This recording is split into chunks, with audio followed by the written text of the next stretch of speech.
I've been out of the closet since I was 17, in 2007. When I came out, people in my family said some pretty hurtful things, which I totally expected.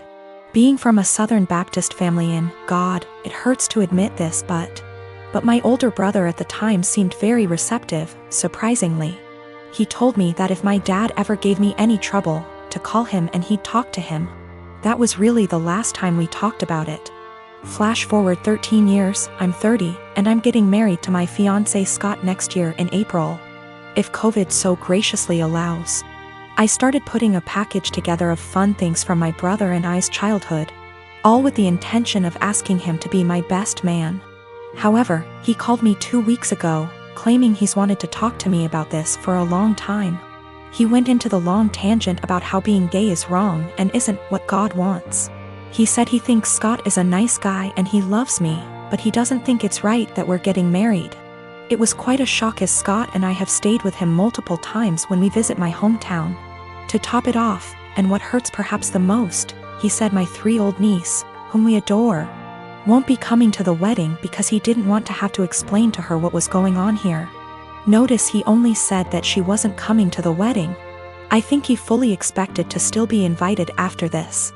His wife, whom he started dating when I was 12, feels the same apparently. My whole dad's side of the family feels the same way they do, but I've already written them off mostly in my mind. My mother is beyond pissed and upset at them. I think what upsets me the most is a sense of betrayal. They were my safe spot in the family. I felt like because they're close to my age and younger and went to college, they would understand and it wouldn't be a big deal to them. I almost feel a bit embarrassed because Scott comes from a wonderful Italian Catholic family and they've never been anything less than loving and supportive. I told them that, on what is supposed to be one of the happiest days of my life, if they or anyone else is sitting in the audience and in the back of their mind thinking that what we're doing is wrong or not right, they should just stay home. I know my brother and family love me, but it feels up to a point, conditional, and limited. I told them that they learned being gay is wrong. They weren't born not liking gay people. So they can unlearn it, if they were willing. But I don't think that's going to happen.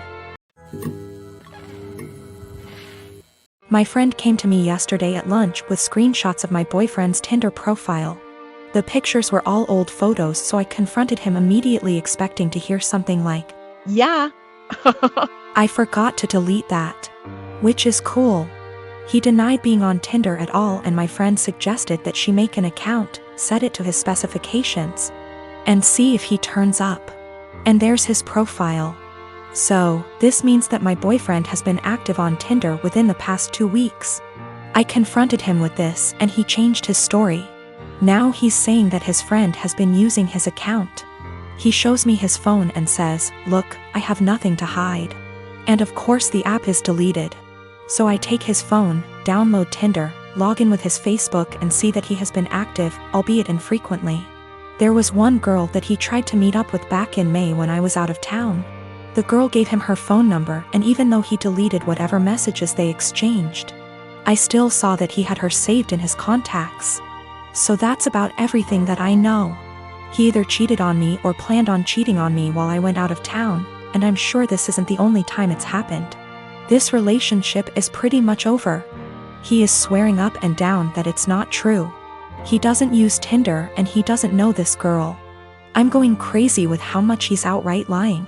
He seems so sincere, but I know what I saw. I can't listen to him deny this one more time. This blew up while I was away. I'm sorry I won't be able to respond to every comment. So I did some stuff that was kind of petty and stupid today. I made a fake Tinder account, matched with my boyfriend. And he starts messaging me and immediately asks me to meet him for a drink.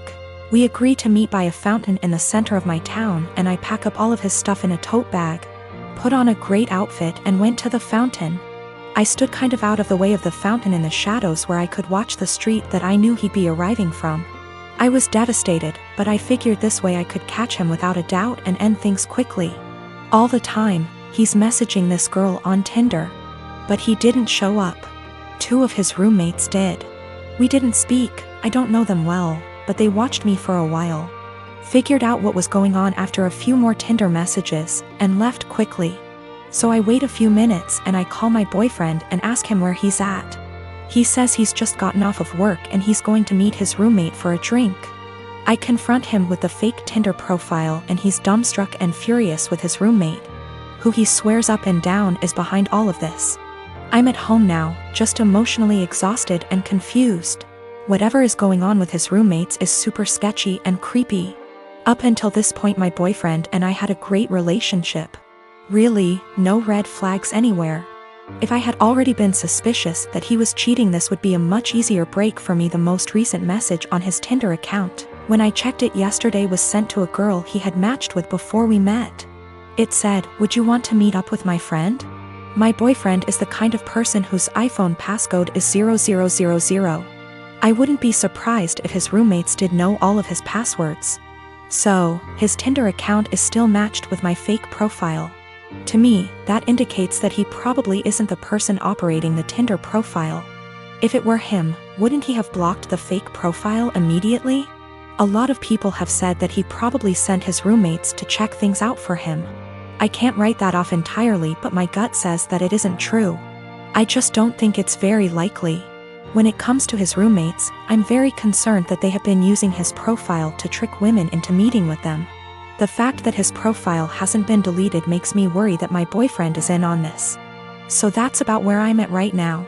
I'm worried that all of them are working together to, at best, scam women, at worst, assault them, and my boyfriend is at least passively involved. Either way, I feel some responsibility to do a little more digging. I have been with my fiancé for 2 years. We are both 37 years old. We're getting married soon. I've only met her family a couple of times. My daughter, Judy, 16 years old, has never met them till very recently, where they hosted dinner to celebrate 4th of July, and that's when they met her for the first time. Judy has a visible burn scar on her forehead. It was due to an accident she was in when she was 9. She used to be incredibly insecure about it, to the point where I was forced to homeschool her, and it was hard trying to deal with and navigate through this rough time. Now she's doing a lot better, though some comments can really cause her to become stressed out and anxious. My fiancé knows all that and respects it. Before we went to her parents' house, I asked her to tell them about Judy and her struggle, and get to try and not say anything negative about it or possibly mention it. She said she would guarantee no one will say anything. We got to the event and they talked to Judy and she slowly warmed up to them. Everything was going well till I was dinner time. My FMIL looked at Judy while she was eating and pointed at her scar, basically asking questions about it, which made Judy lose her appetite and start to get uncomfortable. I kept sending my fiancé and her mom signs to knock it off, but to no avail. Finally, FMIL then brought up the wedding and asked my fiancé if it'd be possible to Photoshop the scar out of any wedding photos that will have Judy in them, just in case they distract viewers. I was dumbfounded. Fiancé said nothing, just stared casually while nodding. I looked at Judy and it was clear this got to her. I leaned closer and asked if she was feeling uncomfortable and that we could leave if the answer was yes. She took her time, then nodded and said, "Yes, I'm feeling uncomfortable right now." I got up and told her to get ready cause we were leaving. My fiancé, her mom, and the family started insisting we finish dinner and stay, but I refused. I took Judy and got in the car and left before even talking to my fiancé. Obviously, she was pissed. She called and was angry, talking about how I disrespected her parents by taking Judy and leaving in the middle of dinner and not even saying goodbye. I told her that Judy was feeling uncomfortable with Mills' comments and questions. She said Judy overreacted and is in need to go back to therapy if a simply mention of her scar caused her to react that way. I got tired of arguing and asked her to give us some time, but she went on me and said that I have no respect for her and her family, and that what I did was irrational, and now she won't speak to me till I clear things up with her family, after ruining their celebratory dinner. 2 years ago my house burnt to the ground after being struck by lightning. Thankfully it was during the day, so our 3 kids were at school and my husband and I were at work. We lost everything, but we were safe. It took almost 11 months for the insurance to pay out. The insurance covered 1 month worth of hotel stays, but after that we were made to fend for ourselves, and the only option we had was to move in with my SIL. She tells us we can have her spare room and her office space. since she used neither of the rooms, and her stipulations was we needed to purchase all of our own food and pay her $100 a week. By week 3 all of that changed. She then decides we need to pay her $250 a week and we can only use one room. So all 5 of us were crammed into the smallest room she had, which was the size of a glorified closet space and didn't even fit a twin bed and a small dresser. So we lived out of trash bags and slept on the floor for close to $1,000 a month some months, and still had to purchase all of our own food, despite her claiming my children on her food stamps. She also had no bills outside of her land tax, $450 a year, electric and heating oil, which she hardly ever filled. So we were essentially paying her so she could do leisure activities. It was the worst 8 months of my life. 3 months ago my grandmother decided that she wanted to go to assisted living after a fall and transferred the deed of her house to me, and basically said it was mine now. It is a 5-bedroom farmhouse.